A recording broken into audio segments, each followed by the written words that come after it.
Okay, നമ്മളെ next question ഇതാണ്. Question 3.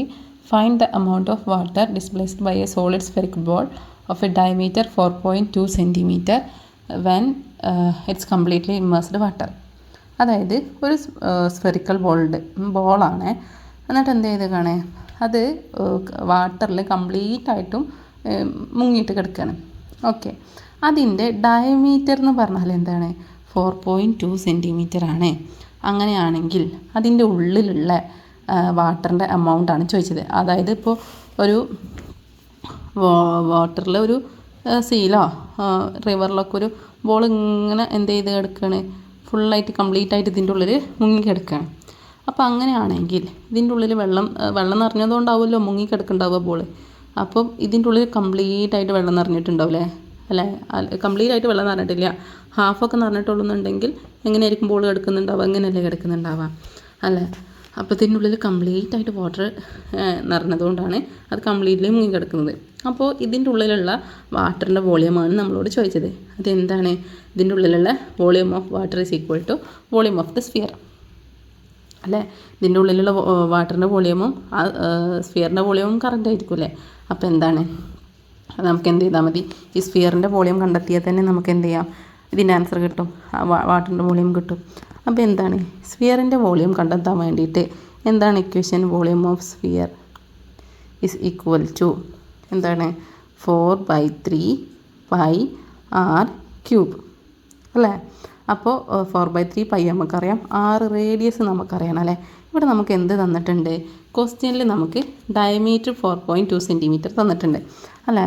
4.2 centimetre. അങ്ങനെയാണെങ്കിൽ അതിൻ്റെ റേഡിയസ് എന്തായിരിക്കും വരിക? 4.2/2 that is equal to 2.1 centimetre അല്ലേ? അതിൻ്റെ റേഡിയസ് വരിക 2.1 സെൻറ്റിമീറ്റർ ആണ്. അപ്പോൾ നമുക്ക് ഇതിനെ വെച്ചിട്ട് വോളിയം ഓഫ് സ്ഫിയർ കണ്ടെത്താം. ദാറ്റ് ഈസ് ഈക്വൽ ടു എന്താണ്? 4/3 ഇൻറ്റു പൈ ഇൻറ്റു 2.1³ അല്ല, 2.1 ക്യൂബാണ് വരിക.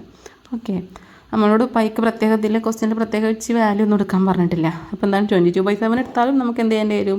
ഷോർട്ട് ആക്കേണ്ടി വരും. അപ്പോൾ നമുക്ക് എന്ത് ചെയ്യാം?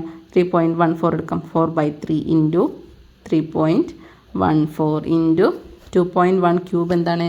2.1 ഇൻറ്റു 2.1 ഇൻറ്റു 2.1 എന്ന് പറഞ്ഞാൽ എന്താണ് വരുന്നത്? 9.261 ആണ് വരിക. ഓക്കെ, 9.261 ആണ് എന്ത്? 2.1³ അപ്പോൾ എന്ത് ചെയ്തി? 9.261 അല്ലേ? പിന്നെ നേരത്തെ ക്വസ്റ്റ്യനിൽ ചെയ്തത് ഓർമ്മയുണ്ടോ? 4/3 പൈൻ്റെ വാല്യൂ നമ്മൾ എന്ത് ചെയ്തു? 3നെയും 3.14നെയും കട്ട് ചെയ്തു. അപ്പോൾ എന്ത് കിട്ടും? 1.046 കിട്ടും അല്ലേ? ഇനി 4 ഇൻറ്റു ബാക്കി എന്തുണ്ട്? 4 ഇൻറ്റു 1.046 ഇൻറ്റു 9.261. ഓക്കെ, അപ്പോൾ 4 ഇൻറ്റു 1.061 46 നമ്മൾ എന്ത് ചെയ്തിട്ടുണ്ട്? കഴിഞ്ഞ ക്വസ്റ്റ്യനിൽ ചെയ്തിട്ടുണ്ട്. അതിൻ്റെ ആൻസർ എന്താ കിട്ടിയത്? 4.184 അല്ലേ? ഇൻറ്റു 9.261 അല്ലേ? ഇതിൻ്റെ ആൻസർ എന്താണ് വരിക?